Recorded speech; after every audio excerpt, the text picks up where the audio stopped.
We shouldn't live our life for others. We should live it for ourselves. We know what we can live with, and we know the kind of person that we are. A 9 to 5 might not be for everyone. It's not one size fits all. I quit my 9 to 5 without a backup plan, and here is why. I have made a whole bunch of notes just so that I wouldn't forget anything, because there is actually so much to discuss.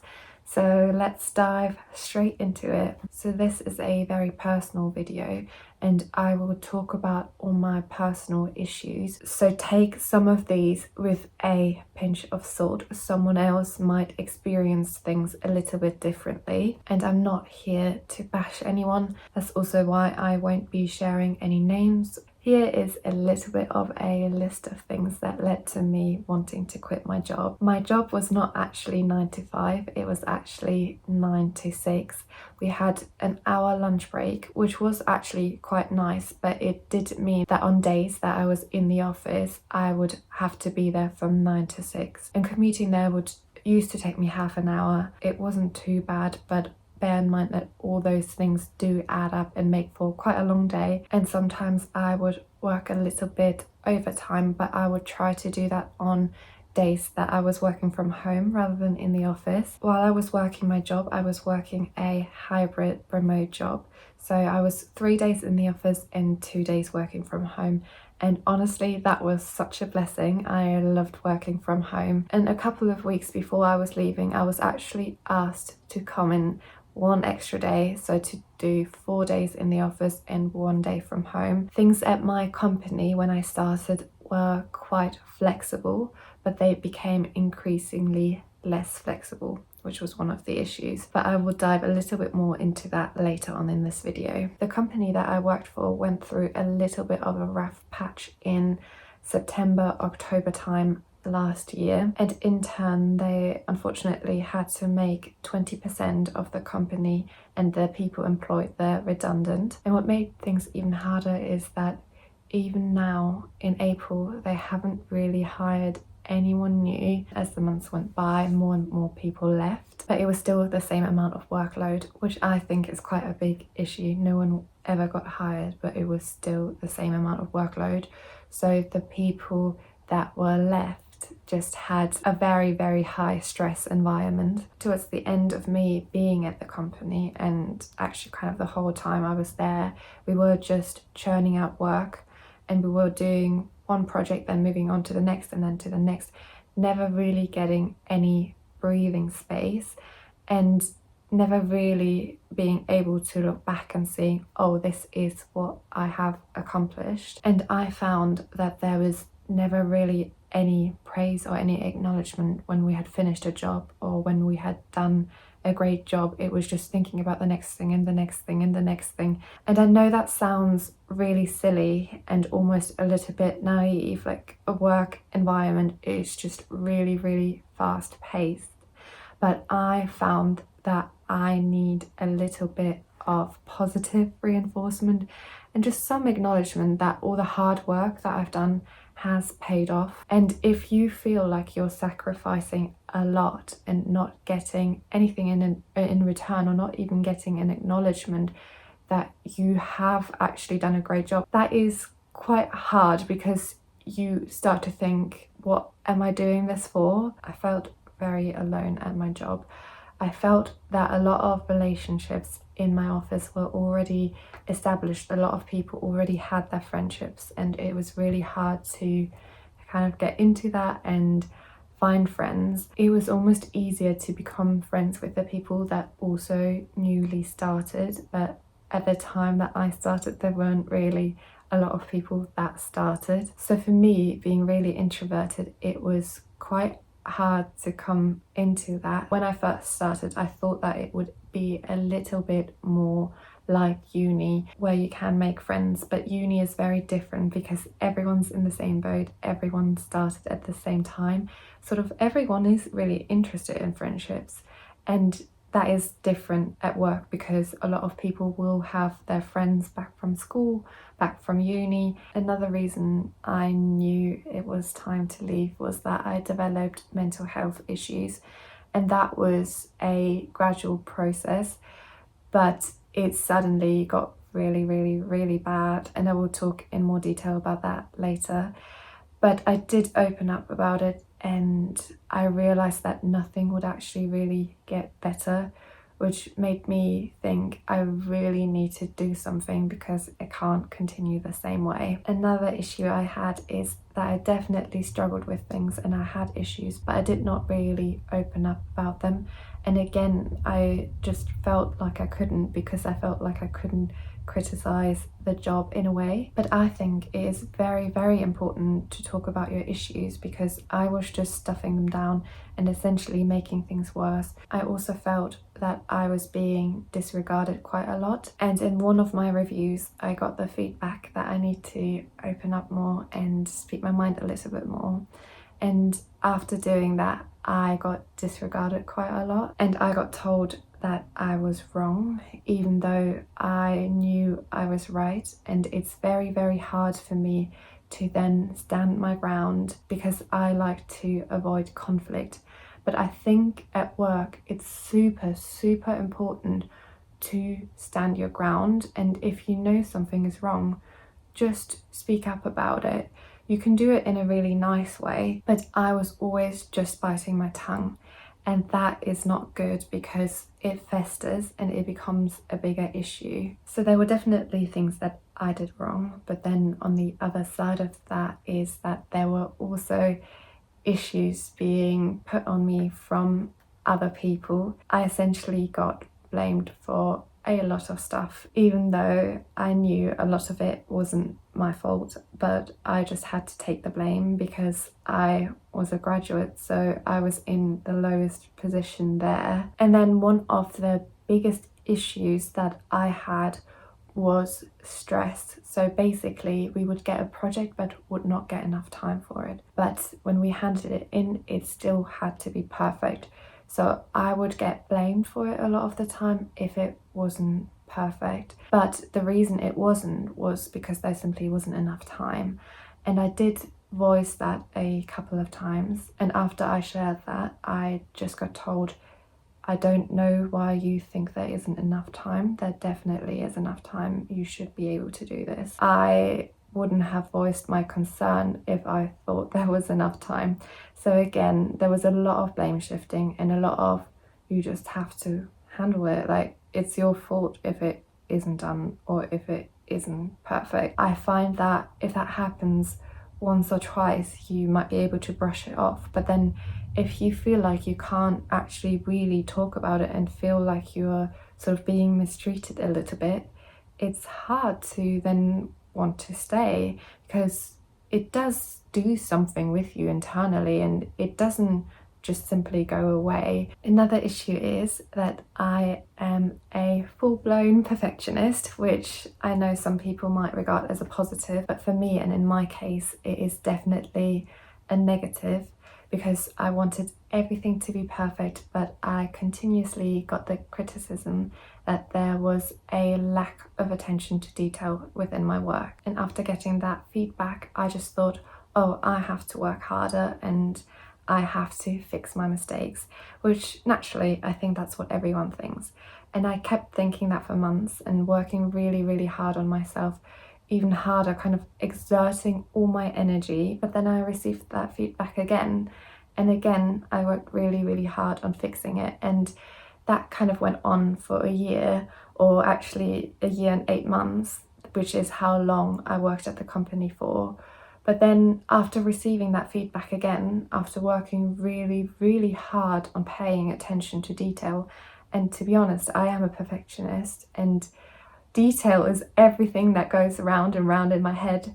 Yeah, it's very hard to keep getting that feedback again if you have really tried to work on it and you just feel like it's going nowhere. So that made me feel like this is holding me back from actually getting promoted. Another issue was that with all these issues, I just felt stuck. I felt like I was very unhappy and I felt like I had to stay in this situation because I didn't really have the money to get out of the situation. I just felt like I had to stay for the money and for my career, because I was worried that no one was going to hire me if I was going to leave. To be honest, those were the only reasons I was staying, because I was very, very unhappy in the job. And I think it's very hard to stay in a job where your only reasons of why you are actually being there is for the money and because of your career. I think a lot of people stay because of the reasons, because they don't have the opportunity to leave. And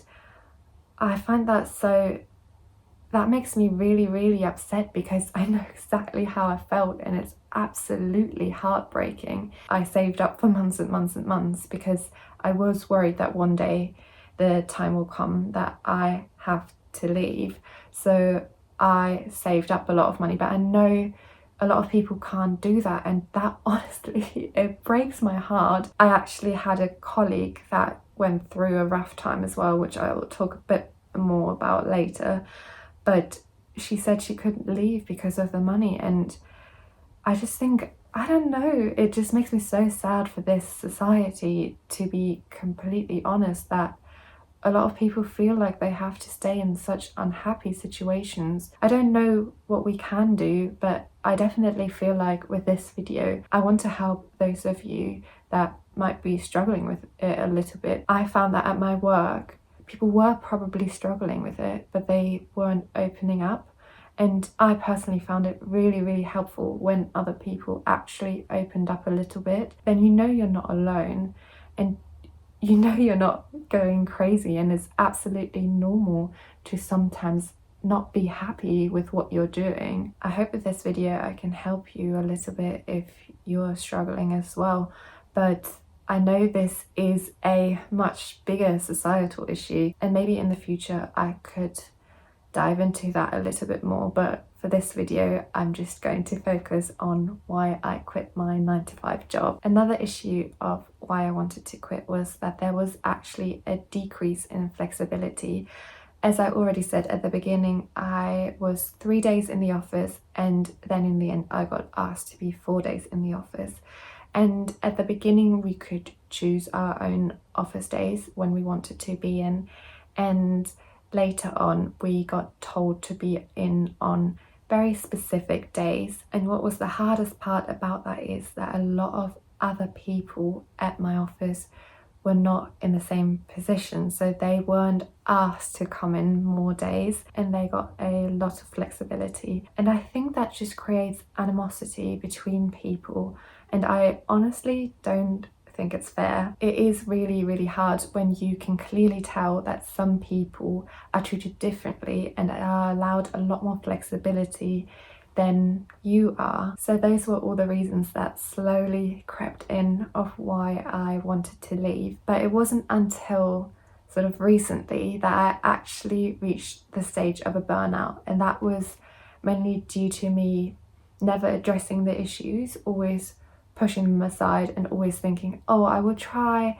maybe until my next holiday and see if it gets better, or I'll stay a little bit longer and just see if it gets better. And my aim was to actually stay for 2 years at the company, because I knew that would look good on my CV, and then to try and find another job. But I actually quit after a year and 8 months because I just simply couldn't do it anymore. I reached the point of burnout, and that was because I developed anxiety. And the anxiety developed because I was working on very stressful projects, and I would stress myself so much to get everything done in time. I would work really late hours. I even remember I would wake up, I think at 3 o'clock at night, just so that I could finish it for the next day. And that then triggered physical symptoms. And then in the end, it would get really, really bad, where just a simple question of asking, how are you getting on? When is this done? Would actually trigger my anxiety, because I was reminded of that complete shutdown of my body. So I was going through this anxiety cycle of basically being worried about anxiety, and about a panic attack, and about the physical symptoms that would come from the stress after hearing a question like that, because a question like that would always trigger stress in me. My anxiety towards the end was pretty much always there.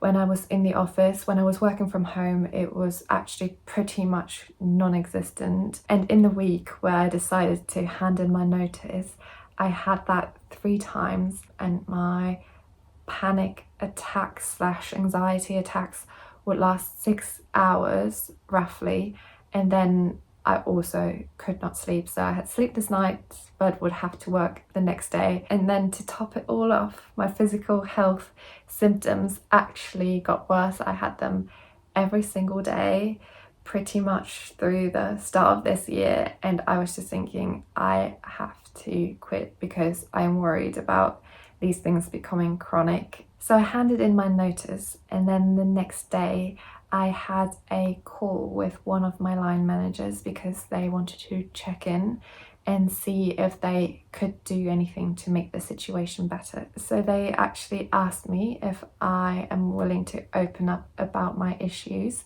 So I told them everything, and they said they didn't want me to regret leaving. They then asked if there's anything they can do to make better. So I definitely said a big part is probably me having to sort out this issue and having to go into therapy. And then I said maybe I could reduce my hours. And I also said just opening up about this has already helped me quite a lot, that you're aware of this situation now. And then they said they would speak to the board and see if there's anything they can do. So after that conversation, I was really hopeful. I actually thought, oh, they care about me and they want to keep me as an employee, and they are probably happy with my work. So that conversation left me feeling very valued, and I thought, oh, I'd actually love to stay if we could find a solution. But then a few days later, after them having spoken to the board, they came back to me saying that there is nothing they can really do and that they will be accepting my resignation, which at first just left me stunned. I didn't really know what to say because I didn't really expect that. And their reason for accepting my resignation was that they felt like they didn't want to impact my mental health even more, and they felt that they couldn't do anything about it, which made me feel a little bit like, hang on a moment, you are actually able to do something about this. And it made me realize that they weren't really willing to look at themselves and to change things slightly, which for me, in order to stay there, was actually a necessity, that something needed to change. And I knew that. And I was willing to put in the work. I was willing to go to therapy or change other stuff to make the situation work. But they weren't willing to, which actually made me a little bit sad, because I felt in this situation we just needed to come to some sort of understanding, and I think it would have worked. But now in hindsight, I'm actually quite glad that they accepted it, because it made me realize what they value, and that is money. For me, coming to that realization, it might sound silly that I actually sort of thought they cared a bit about me and about my work and were valuing me as a team member, but to come to the realization that they were putting their profit sort of above things was hard for me. And that sounds probably very naive, but this is the first job I ever had, so I just didn't realize. And the way they were making things out as well was beforehand that they were valuing me and that they do care about mental health. But then when it actually came down to it and I opened up to them and saying, here's your opportunity to do something for someone that is struggling, they just refused to do so. Just the light that they painted themselves in the entire time that I was there was a very different one to what I was experiencing. But in a way, it is also very liberating realizing that a company only cares about the profit. And to be honest, every company ever will probably only really care about the profit and not your mental health. And in a way that's liberating, because I think now I would approach a job very, very differently, because I was putting in a lot of work. I sort of wanted to be liked almost. But now I think when I start a new job, I will have that in the back of my mind.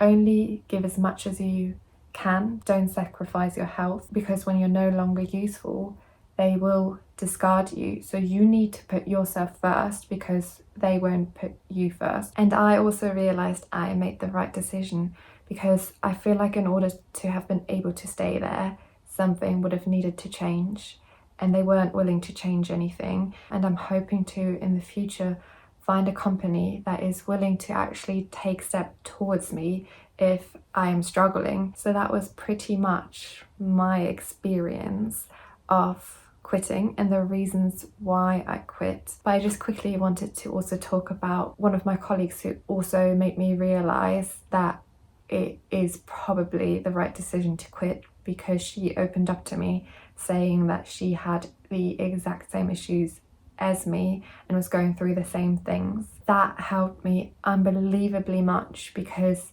before that I thought pretty much all of it is my fault, and realizing that it was not all my fault helped me so much. So I encourage anyone that is going through a similar thing to also speak to your colleagues if you can, because they might be going through the same thing. So I know I just rambled quite a lot, but these were all the reasons of why I wanted to leave. And actually going over a lot of this now, I do realize that I was probably in a little bit of a toxic situation.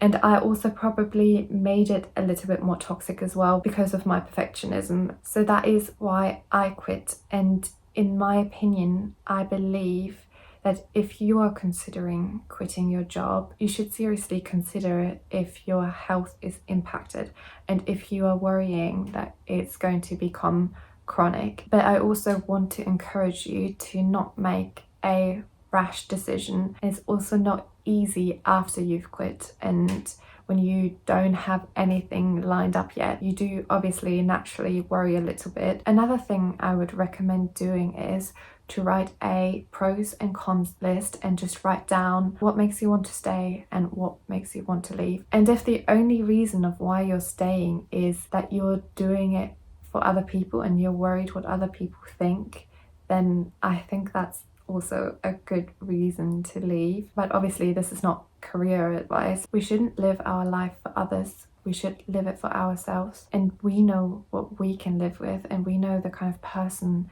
that we are. And in general, I find that a 9 to 5 might not be for everyone. It's not one size fits all, because we've all got different personalities. We've all got different needs. Thank you for listening to my story. I know this was a very rambled video, so I'm very grateful. If you made it all the way through this video, you are honestly a trooper, so thank you from the bottom of my heart. Honestly, my love goes out to all of you who are in a similar situation and who are also struggling. I know how hard it is, and I hope this video was at least a little bit helpful.